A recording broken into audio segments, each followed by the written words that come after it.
Hello everybody, and welcome back to the Eternal Sonata playthrough. It's time for Chapter 2, Revolution.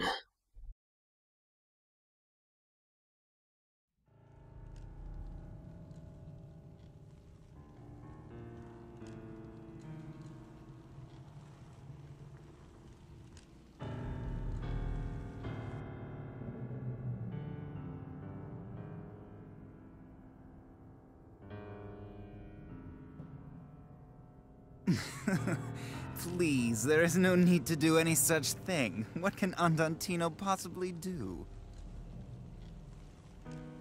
Do they think they'll start a revolution just by declaring they oppose the government? Still, my lord, we've received reports of Andantino engaging in activities to disturb the peace. Perhaps it would be best to nip this in the bud. Legato, stop worrying. Disturbing the peace is exactly what rebels do. Well, yes. But a revolution involves toppling a country's government. Do you really think Andantino is capable of doing that? No. No matter how many followers they gather, Forte Castle will not fall. Andantino knows that, perhaps better than anyone. And yet they continue to fight. Why do you think that is? And now it is time to actually listen to Revolution itself.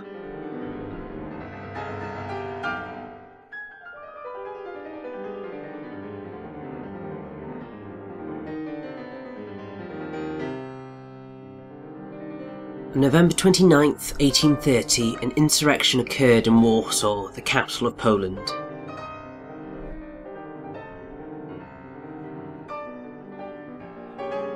It was the November Uprising.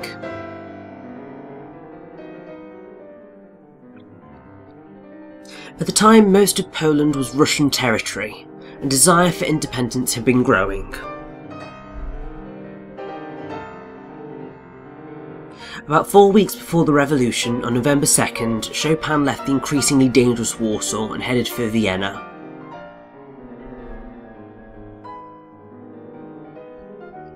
It is said that Chopin's friends encouraged him to leave the country because they knew rebellion was certain. But Chopin was unaware of this, and his trip had been planned many months in advance.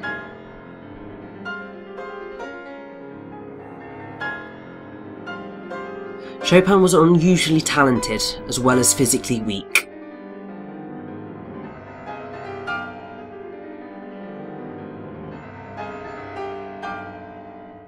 So his friends wanted him to use the piano as a weapon to fight for Poland.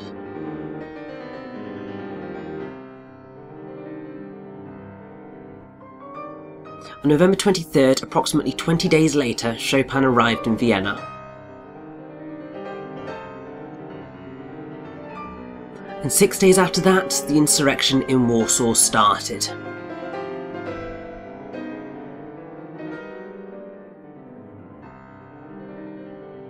It went on for almost a year. Then, on September 8th, 1831, Warsaw fell.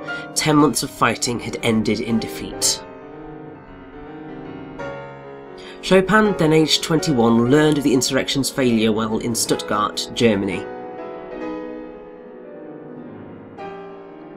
The feelings with which he played the piano at this time take the form of this composition, the Revolutionary Etude. To Chopin, who generally loved his homeland of Poland, the insurrection's failure was difficult to bear. But perhaps he found it even more difficult to bear the fact that he was safe in a foreign country.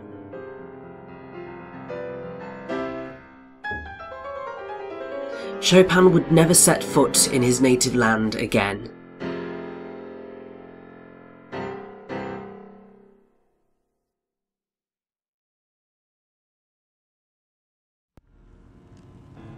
Didn't you hear me? I asked you a question. Why does Andantino continue to fight? Well,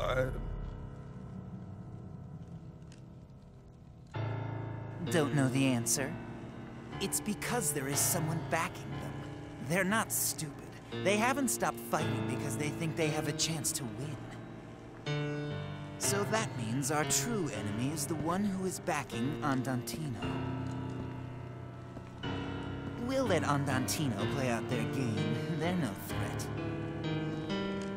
And besides, Legato, we're already one step ahead of them.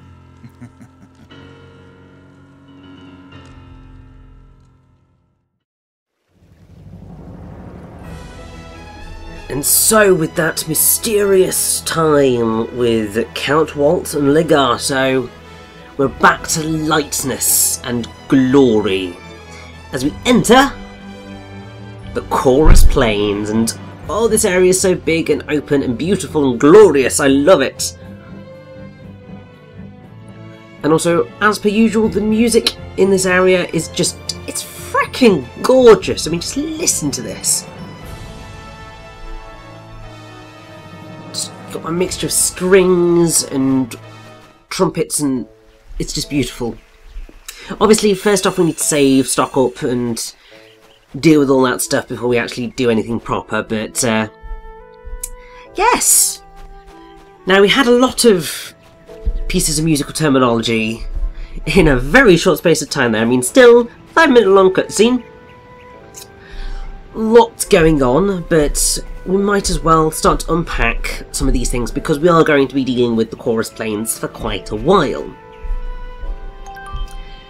So, Revolution is, as I said, it's an etude, I think is the correct pronunciation. Basically, an etude, which is pretty much what most of Chopin's songs are, is an instrumental musical composition which is usually short, of considerable difficulty, and designed to provide practice material for perfecting a particular musical skill. Basically, the tradition of writing etudes emerged in the early 19th century with the rapidly growing popularity of the piano, and kind of the major composers that have achieved a place in today's concert repertory using the etudes are Chopin, Franz Liszt and Claude Debussy. And so, yeah, they form quite an important part of piano stuff right now. While we engage in our first battle of the area with the Angel Goats, because this is glorious, and they are actually quite challenging, so do beware. We met Count Waltz. Now, obviously, a waltz is a ballroom and folk dance, which is usually in triple time. So that being 1, 2, 3, 1, 2, 3, 1, 2, 3, 1, 2, 3, that type of thing. And obviously it's done close together, and I don't know whether it entirely fits Count Waltz's personality, but I suppose it does in the sense of the waltz was always seen as sort of, I think, a high-class type dance. And that sort of fits with what he does. And then we have Legato, which is the name of his servant, and basically that indicates that musical notes are played or sung smoothly and connected. So the player makes a transition from note to note with no intervening silence. And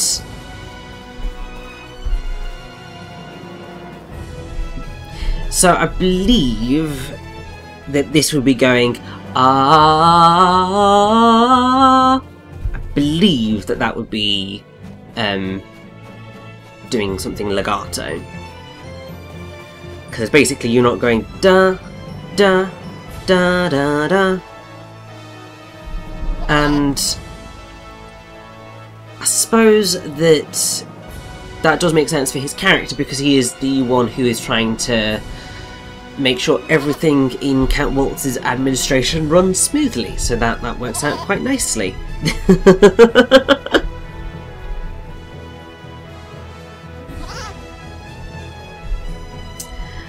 We also had, obviously, Forte Castle.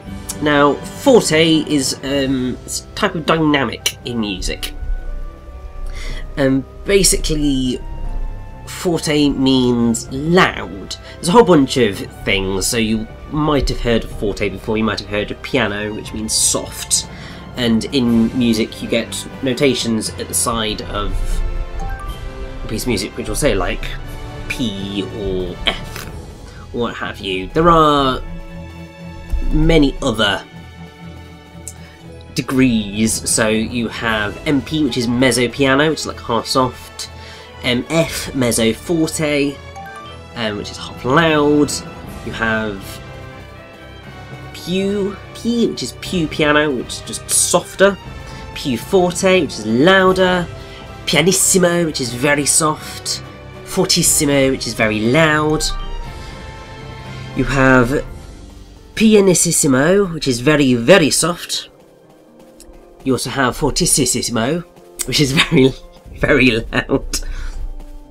And then there's changes in terms of the volume of music. So you've got a crescendo, which is an increasing volume. You have a decrescendo, which is decreasing, and a diminuendo, which is diminishing, which obviously dictates how fast things should go, and so on and so forth.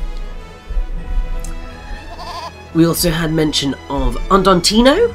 Andantino is a type of tempo. I don't believe I have mentioned it yet, but basically andantino is slightly faster than andante. So andantino is about 80 to 108 beats per minute, whereas andante is 76 to 108 beats per minute. And andante is basically at a walking pace. And then since we have now fed goats paper, because why the hell not, we have chorus, for the chorus planes. Now, there are actually two types of things with choruses, because you've got the chorus, i.e. the refrain of a song, so it's a line or lines that are repeated in music, or the verse. So in the Star-Spangled Banner you've got a refrain which is introduced by a different phrase in each verse, but which always ends, "On the land of the free and the home of the brave."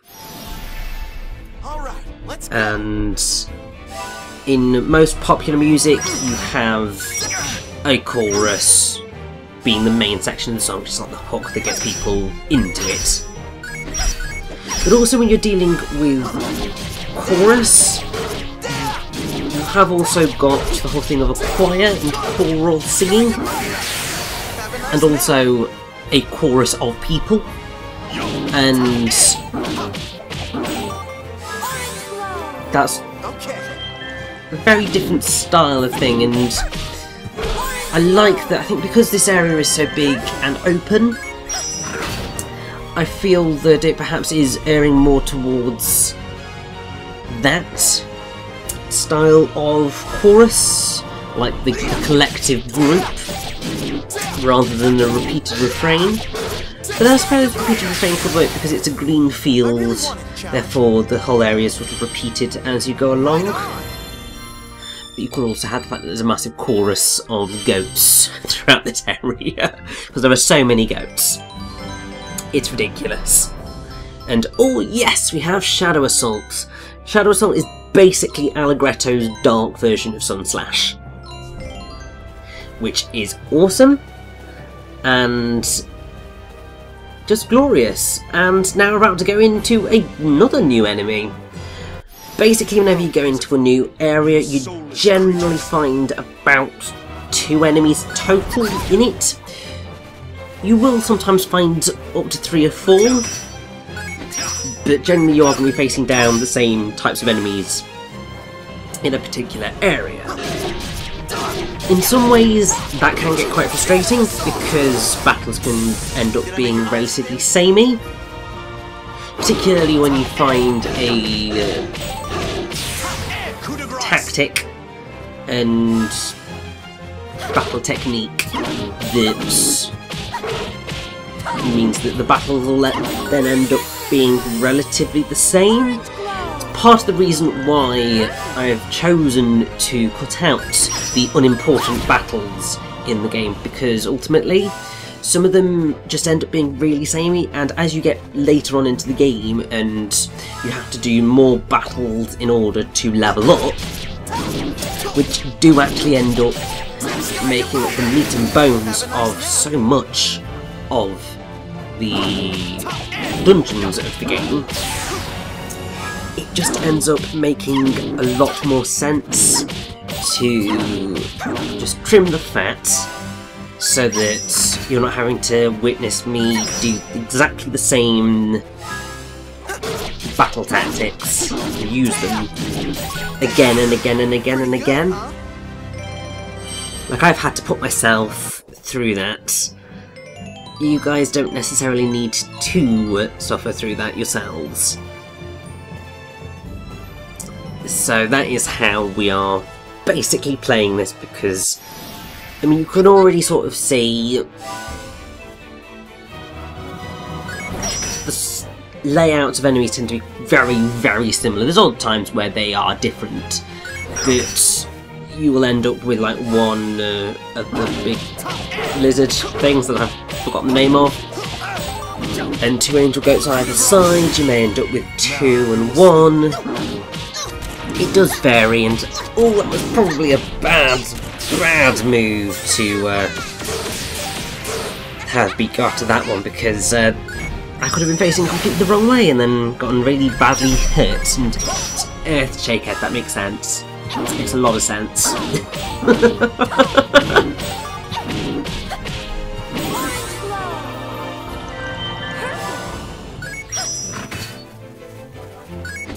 Yeah, there's something that you will definitely notice throughout the course of this playthrough is you're pretty much always going to be able to tell when I start a new recording session, because my abilities at guarding get particularly worse at the start of a new recording session, because I'm just like, how do I guard again? What's the timing for this?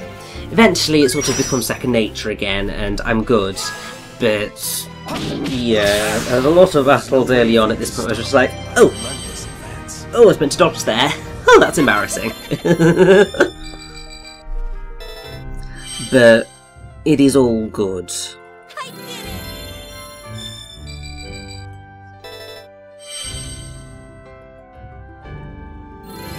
And oh, I do love a good triple level up, don't you? Just makes you feel so accomplished. And yeah, bye-bye Beat. Don't need you. I mean, to be fair to Beat, as long as you keep him on a level playing field with everyone else, he can be incredibly useful. In fact, I would argue that he is actually better in battle. Well, he is better in battle than Polka. Like, I'm much further into the game at this point in terms of what I've recorded up to, and it's just making me remember that, yeah, Polka is she can be a very good healer. And I do mean that completely sincerely. She can be a really good healer. But the problem is that her attacking capabilities are pretty poor, all things considered. And at no point in the game, as far as I'm aware, does she ever become really all that successful at being combative. So, or offensive is probably the better terminology to use. So, at the end of the day, Polka's probably the one that you're going to shaft more often than not, especially after we get our next party member.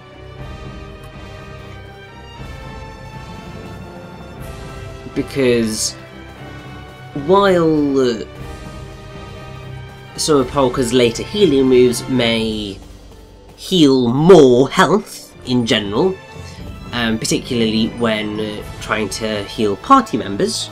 So you can heal 2 at a time, but you can't heal yourself. This next party member has a wonderful special attack which allows them to heal everyone on the field, which, for the way that I tackle combat, is definitely much more helpful to me, but also she can hold her own in combat, which is always the way I like to go, because my take on dealing with combat in this game is if you can try and kill enemies as soon as possible, i.e. before they get a turn, which would be kind of probably everyone else's method as well, then basically you negate the need for healing as much, because there's less chance of taking any damage because the enemies will be dead and you won't have to worry about it. But as a backup, it's nice to be able to heal everyone at once. So it's just a mixture of things, really. Fall into the never-ending depths of night. Shadow assault. And we are actually incredibly close to getting our next party member. I'll let you figure out when they turn up, because I suspect that it'll be quite obvious when that occurs.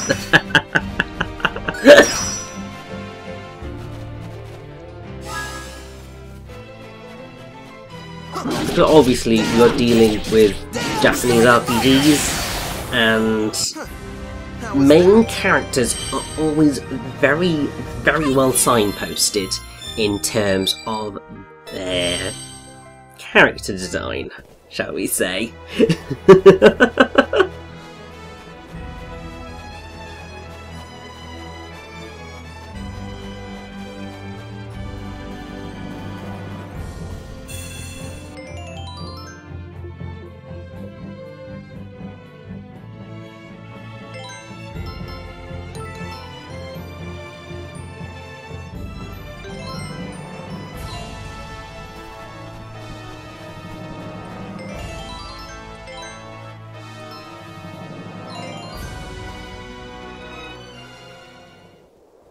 And here we Look up go. ahead, everyone.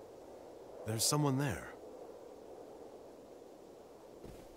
Get back! I won't let you lay a finger on my goats! You'll have to get through me first.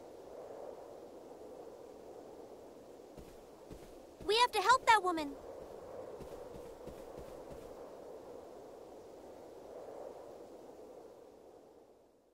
Let's see how good you really are. And so, here is our brand new party member. This is Viola, and she is awesome because, as I said, not only is she an incredibly deadly party member to have in combat, apart from when you do this, I mean, this can be quite useful, is that she can attack from afar using her bow, which can actually cause decent damage as long as you actually, hit your mark.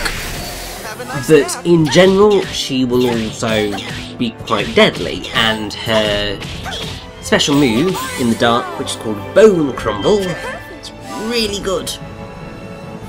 But in addition to that, she can also heal people with Heal Arrow, and I don't know whether we have that just yet. I think she's currently got Sacred Strike. Yes, but once she gets Heal Arrow, which is pretty early on, she really is an amazing party member to have. Now, Viola is voiced by Megan Hollingshead, and you'll most likely recognise her as being Nurse Joy in the Pokemon anime, Mai Valentine in Yu-Gi-Oh!, Shizune in Naruto, Rangiku Matsumoto in Bleach, and Riai Maya in Ergo Proxy. And she has done various other voice acting gigs as well, including Kiki de Winter in Saints Row the 3rd, and let's see, any other decent anime ones that you're about to go, yes, we'll go. Yes, Takako Nakanishi in The Melancholy of Haruhi Suzumiya is probably the other big one. There is also Sharona of the Lily 5 in Shaman King, but yeah, I think that's probably the decent collection. And yeah, this is why Viola is quite deadly when you hit from afar. It's just making sure that you've got your aim decently done as well. So yeah, Viola is an amazing party member to have, and I'm so glad that we finally have her, because she's amazing.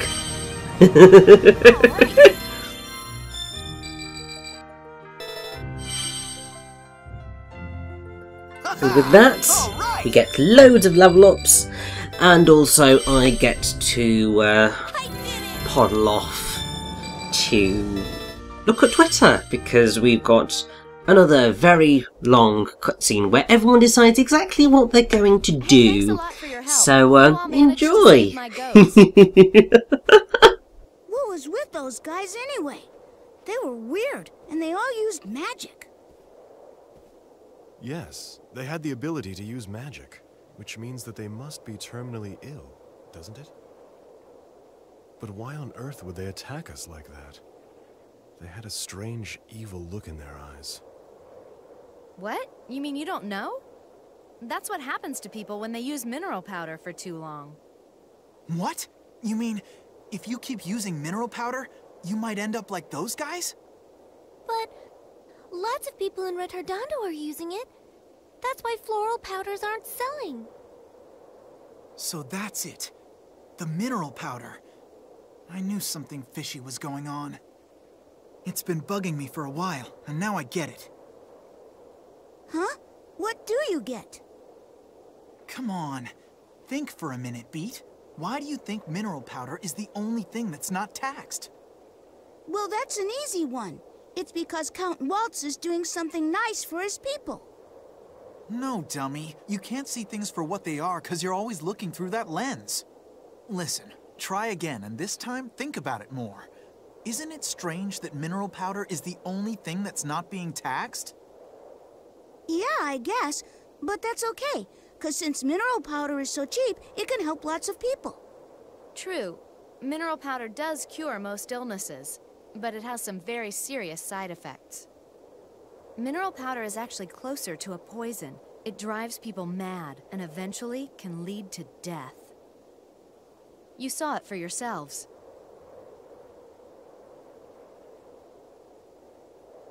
That's horrible. Well, grazing time is over for today. Hey, why don't you all stop by my place for a while? It's not very far from here at all, so come on.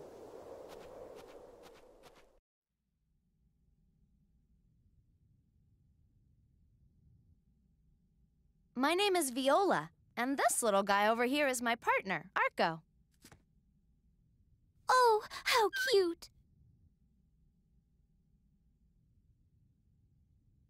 So mineral powder's a poison. But there must be more to it than that. Some reason for their wanting to distribute it amongst the people. What could Count Waltz's real objective be? That's what I'd like to know, too.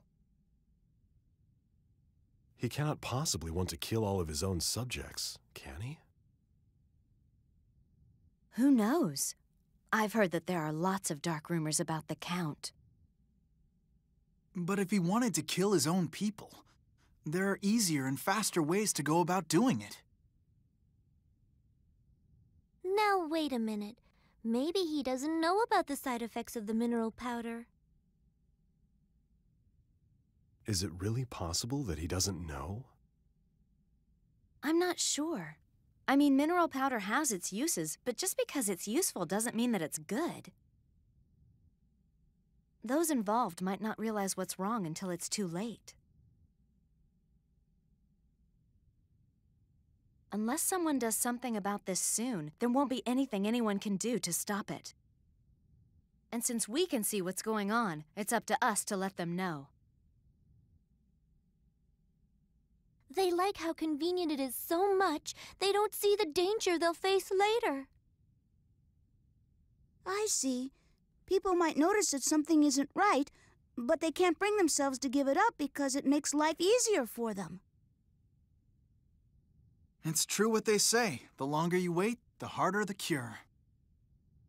Regardless of whether Count Waltz knows or not, I don't see any other option than to go to Forte Castle.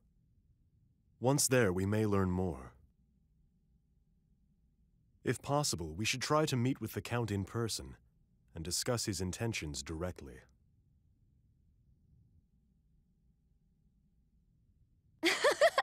You guys are really something. I'm actually starting to believe you'll be able to make a difference. And since my bow has some life in it... Okay, that settles it. I'm going with you guys to the castle. Besides, I owe Count Waltz some payback. A bunch of my poor little goats have been killed because of what he's done. What? You're telling me we've got another one now? Oh, terrific. Sorry, buddy, not so fast. You've actually got 2 more coming with you. Arco and I always travel together. Oh, Arco's just so adorable. And oh my god, I'm actually commenting at the end of a part. It's been a very long time since I feel this has occurred. But it's fine, we're going to move everyone around. We've picked up a few things. Viola's just still awesome. And yes, it is time to move onwards to Forte Castle. Yay!